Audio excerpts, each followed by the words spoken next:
Hey, what's up, everybody? Welcome back to the On the Gun Line podcast, where we just chop it up and shoot the shit like we would out in the field. You are on the gun line now. I'm your host, Lopez, and thank you for coming on over here. Good night, good evening, good morning, whatever time you're watching this. I appreciate you being here. So check this out, y'all. For the past couple of weeks, there's been a big story that's been going around on the medias, the mainstream medias, the legacy media, whatever the fuck they want to call themselves. Um, but it's all about this little text thread that was going on. And honestly, I want to know what exactly was leaked because all I keep seeing are just portions and portions of text. However, I don't really get any context as to what was said. You know what I'm saying? Like, do we have specific timelines that bombs were going to be dropping? Do we have a specific target that was going to be getting hit at that specific time? You know what I'm saying? Like, to me, that's really what would be like more of a violation of operational security than just motherfuckers fist bumping. You know what I'm saying? Or saying what type of plane is going to be going out. Because, I mean, the weapons, you could just Wikipedia what the U.S. arsenal is or what U.S. weapons we have, and you can see those already. So I don't want to hear anything about this classified crap. Now, again, I want to read it, and I found a website, BBC, shout out BBC, and apparently they have the whole thread. So we're going to go through it together, you and I. You're going to get to listen to my reading skills here, which are not the greatest, folks. I'll tell you that right now. There's a reason I was a 13 Bravo or field artilleryman for you non-armies. And yeah, there's a reason I did that because I'm not the greatest motherfucking reader or the greatest mathematician. So with that being said, welcome to the On the Gun Line podcast. Yo, if you haven't done so yet, do me a quick solid. Hit that like button, hit that subscribe button. You ain't got to hit that bell for all. Just the like and the subscribe, all right? You know, that way you could just show me some love by bringing these numbers up, and maybe one day I'll get monetized. Who knows, you know? And I'll stop working as a damn claims adjuster. That's right. Your boy is a claims adjuster. Woo woo. Hit me up for all your auto needs. No, I'm just kidding. Don't. Anywho, so let's get to this, y'all. I try to see if I could invite some people on, but everybody's busy. It is a Saturday, so I can't hate on them. You know what I mean? Some people love their families. Some of us don't. I kid. I kid. I kid. All right, so let's get to this, man. Let's check this out.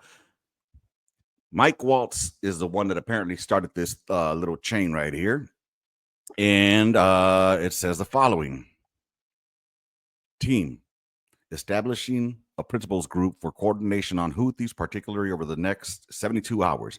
My deputy, Alex Wong, is pulling together a tiger team at deputies agency's chief of staff level, following up from the meeting in the situation room, I'm guessing, this morning for action items, and will be sending that out later this evening.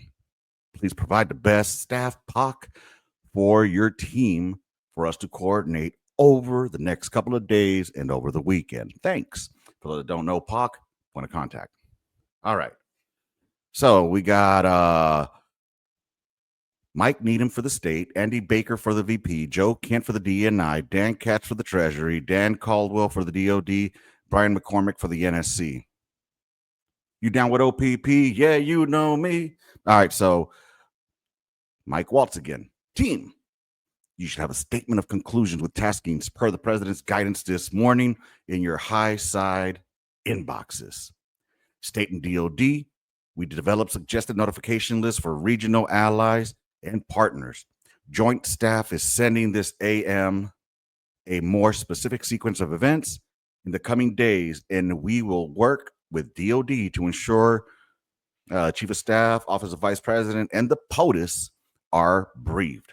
You know, so far what I'm seeing here is just motherfuckers having a chit-chat conversation, and it is on one of their little integrated or whatever encrypted shit that they talk to each other. You know what I mean? It could be on Facebook Messenger. I don't know. I mean, they're encrypted too, right? All right.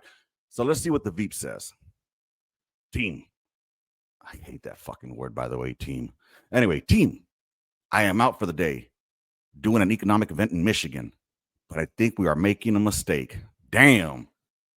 So people actually do express their opinions. They're not just yes men. That's good.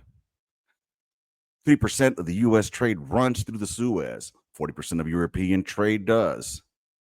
There is a real risk that the public doesn't understand this or why it's necessary. Holy shit. Somebody's actually thinking about the little people. The strongest reason to do this, as POTUS said, to send a message. But I'm not sure the president is aware of how inconsistent this is with the message on Europe right now. There's a further risk that we see a moderate to severe spike in oil prices. Now, so far, what I'm reading, there's actual chit chat going here. There's actual fucking thought being put into this. And, they're also looking up at the consequences, kind of like what we should have done before we went to Iraq and Afghanistan, see what the consequences would be. But anywho, I am willing to support the consensus of the team and keep the concerns to myself. But there's a strong argument for delaying this a month. Doing the messaging work on why this matters, seeing where the economy is, etc. See, I'm digging I'm digging Vance right here. He's voicing it, and he's being a team player. You know what I'm saying? But at least he's voicing his fucking opinion, and that's good. That's good. I mean, I like the fact that, like you said, a lot of people won't understand why we're doing this, and at the same time, he's not really explaining why we're doing this. Which, because I'm pretty sure it's probably classified. I guess, I don't know. There's nothing time sensitive driving the timeline. We'll have the exact same options in a month. The Israelis will likely take strikes, therefore, ask us for more support to replenish whatever they use against the Houthis. But that's a minor factor. I will send you the unclassified data we pulled on BAM shipping. So let me see. They're going to send unclassified data to each other, via unclassified, probably on their little nipper, sipper, whatever the fuck they have over there. I'm just saying, though, they're just having this so far just sounds like a regular conversation I would have with my homies about what we're doing on the day. You know what I'm saying? All right. So from CIA perspective, we are mobilizing assets to support, but a delay would not negatively impact us. An additional time would be used to identify better starting points for coverage on Houthi leadership. All right. So we found out who our target is going to be is the Houthis and their leadership. All right. Gotcha. But is that really classified information? Are they dropping names down there of who we think is classified as a leader to be the target? You see what I'm saying? That's just me. This is just me and my understanding. All right. So that's then here's Pete Hexeth says, I understand your concerns and fully support you raising it with POTUS. Important considerations, most of which are tough to know how they play out: economy, Ukraine peace, Gaza, etc. I think messaging is going to be tough no matter what. Nobody knows who the Houthis are, which is why we would need to stay focused on, one, how Biden failed, and two, that they're Iran funded. Again, they're having a conversation. Doesn't seem like anything classified is being spilled out there, and it's more or less, I'm enjoying the fact that I'm getting like a play-by-play of these cats. You know what I'm saying? So then he says, waiting a few weeks or a month does not fundamentally change the calculus. Two immediate risks on waiting, though, okay? One, this leaks. Fucking irony, right? And two immediate risks on waiting. This leaks, and we look indecisive. And then two, Israel takes an action first, or Gaza ceasefire falls apart, and we don't get to start this on our own terms. We can manage both. So I'm digging his way of thinking personally. You know what I'm saying? I'm digging the way he's thinking, like, hey, you know what? Let's get on the front line on this shit. Let's knock this shit out before Israel does, and then we look like fuck. Now we got to go clean up their fucking mess again. Anyways, but at the same time, I'm thinking about the whole indecisive thing. There's a lot of things that need to be run across. It's not like these decisions are made easily. I like the fact that they're taking each other's advice, they're listening to each other, and not just being like, yes, sir, yes, sir, yes, whatever you say, sir. I dig that. So moving on. We are prepared to execute, and if I had final go or no go vote, I believe we should. Let me read that again. We are prepared to execute, and if I had a final go or no go vote, I believe we should. Okay, so he wants to go for it. This is not about the Houthis. I see it as two things: restoring freedom of navigation, a core national interest, and two, reestablish deterrence, which Biden created. So at the end of the day, what it's sounding like is that we're trying to have our fucking ships stop being shot at or attacked by these Houthis, and they've become a menace. So they need to be taken out. Reminds me of fucking old Sanchez and Kowalczyk when we used to be at the front gate over at Fob Union 3 back in 2006. We'll be doing gate guard and shit. And fucking Sanchez would be at the front of the gate by the Jersey barriers with checking and doing the shit with the mirrors to make sure they're clear. Kowalczyk would be inside our little bunker with the 240 Bravo, and I would be over by the X-ray machine. Anywho, so Sanchez, y'all have seen him here before. If you haven't, he's got a hell of an accent, and it used to be worse back in the day. But anyway, he used to say, "Okay, good," and Kowalczyk would yell out, "What? Take him out!" And I would just start dying, dude. Like, take him out. Anyways, you had to be there. It was really fun, especially when it's fucking 115 degrees outside. You're in full fucking kit, and you're trying to find a way to make the time pass by. So I agree. Check him out. So, anyways, afterward he says, "But we can easily pause, and if we do, I will do all we can to enforce 100% opsec." Again, irony on this, right? So far, though, I don't see any opsec violations on this at all. Personally, what do I know? I don't know shit. All right, so Mike Walsh says the trade figures we have are 15% of global and 30% of container. It's difficult to break down the U.S. specific because much of the container either going through the Red Sea still or around the Cape of Good Hope. Our components going to Europe that turns into manufactured goods for transatlantic. Let me read that again, y'all. Again, these are the reading skills of the Los Angeles Unified School District. So the trade figures we have are 15% of global and 30% of container. It's difficult to break that down to U.S. specific because much of the container either going through the Red Sea still or around the Cape of Good Hope. Our components going to Europe that returns into manufactured goods for the transatlantic trade to the United States. I'm not going to read that again because that shit's still, I don't know if I'm reading it incorrectly or there needs to be some commas in there somewhere. Whether we pull the plug or not today, European navies do not have the capability to defend against the types of sophisticated anti-ship cruise missiles and drones the Houthis are now using. So whether it's now or several weeks from now, it will have to be the United States that reopen these shipping lanes. Per the president's request, we are working with the DoD and the state to determine how to compile the costs associated and levy them on the Europeans. Again, 100% for what he's saying, it's true. I mean, we are the strongest fucking military you have, whether it's Army, whether it's Navy, and Marine Corps, Air Force. Hell, we got the Space Force, y'all. Going to space. You know what I'm saying? So I'm just saying he's right on that. Either sooner or later, we're going to have to make that decision. And what happens when you delay and don't pull the trigger when you think you should pull it? You give the other people the opportunity to go ahead and make other plans, and then you have to readjust. If you already got a plan that you're committed to, fucking make it happen, Captain. They're weighing out the pros and cons, yo. And of course, how is Europe going to pay us back for, opening their shit up? Because they can't do it.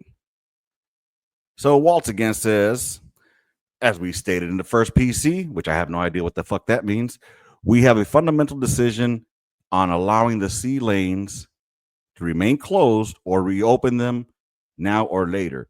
We are the only ones with the capability, unfortunately.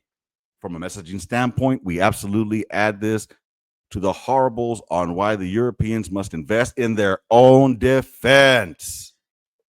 Europe, get your shit together and start handling your business. All right.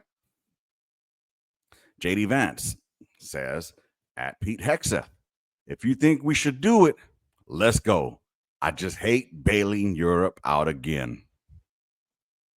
You know, it's unfortunate that we have to do that. And whether some of you folk out there are listening to this and thinking, man, he's just agreeing with them because he's a Trump supporter or a MAGA lover, and you know he's a lean to the righter.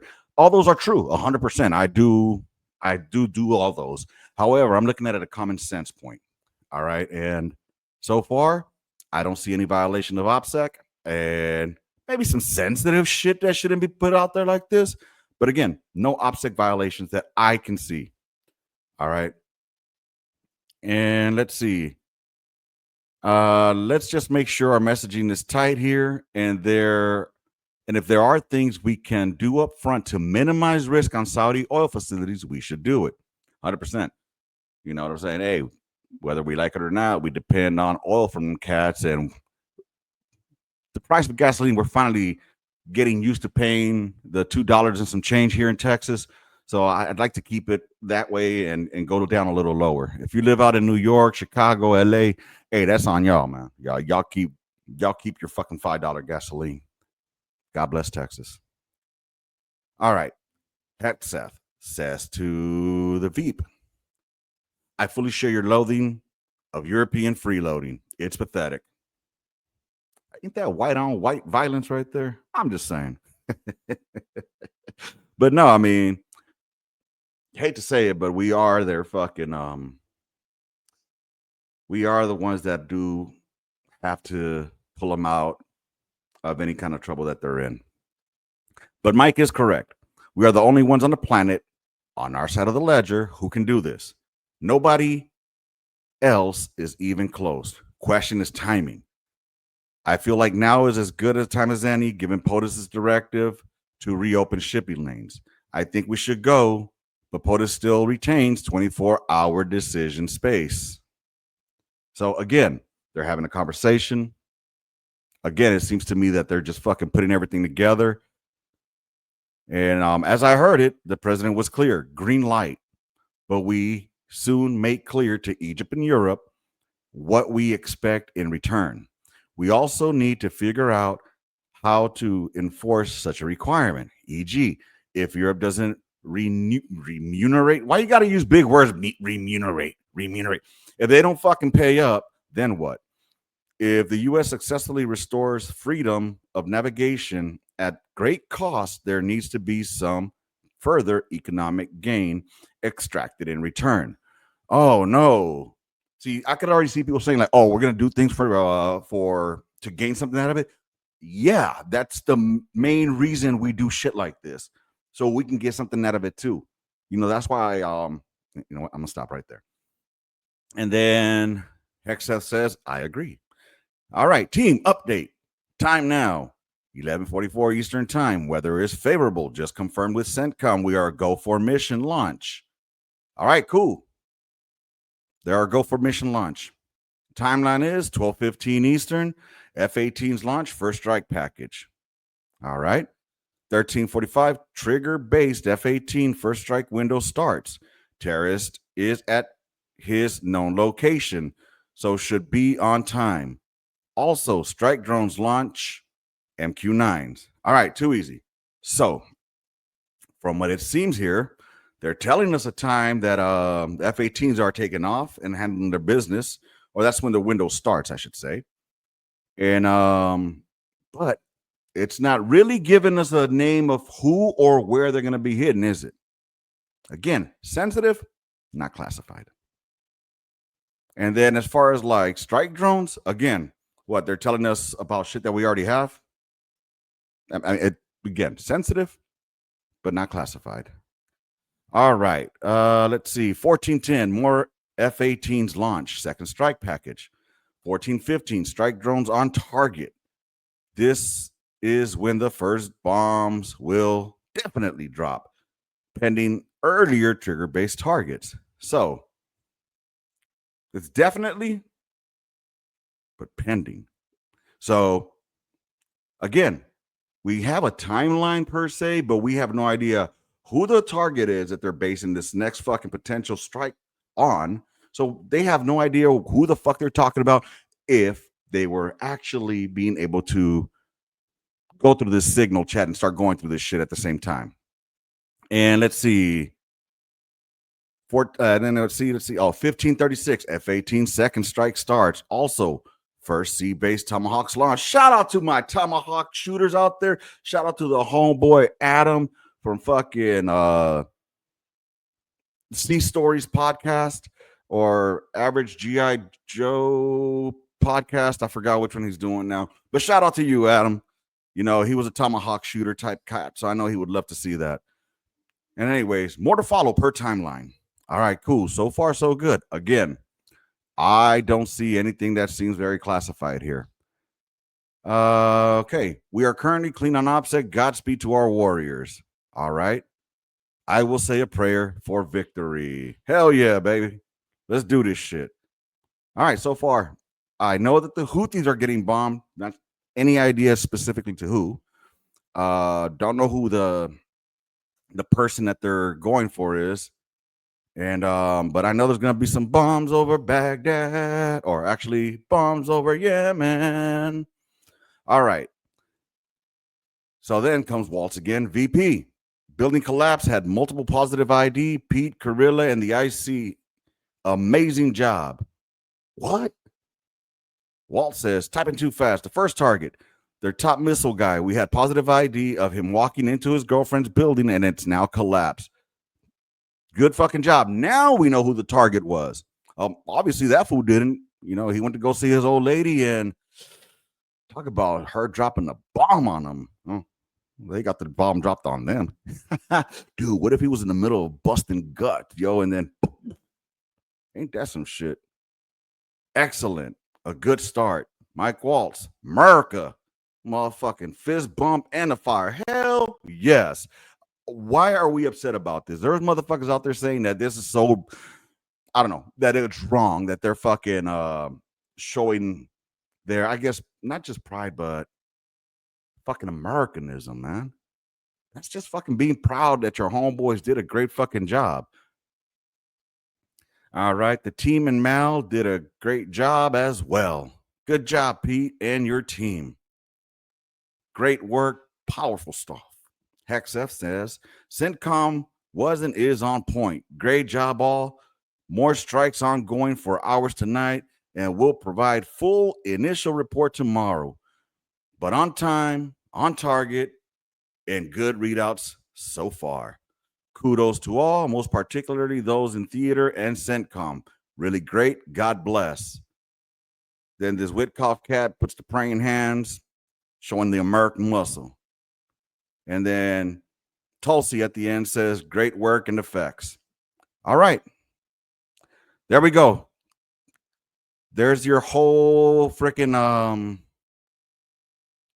classified information leak that apparently, you know, everybody's losing their fucking head over.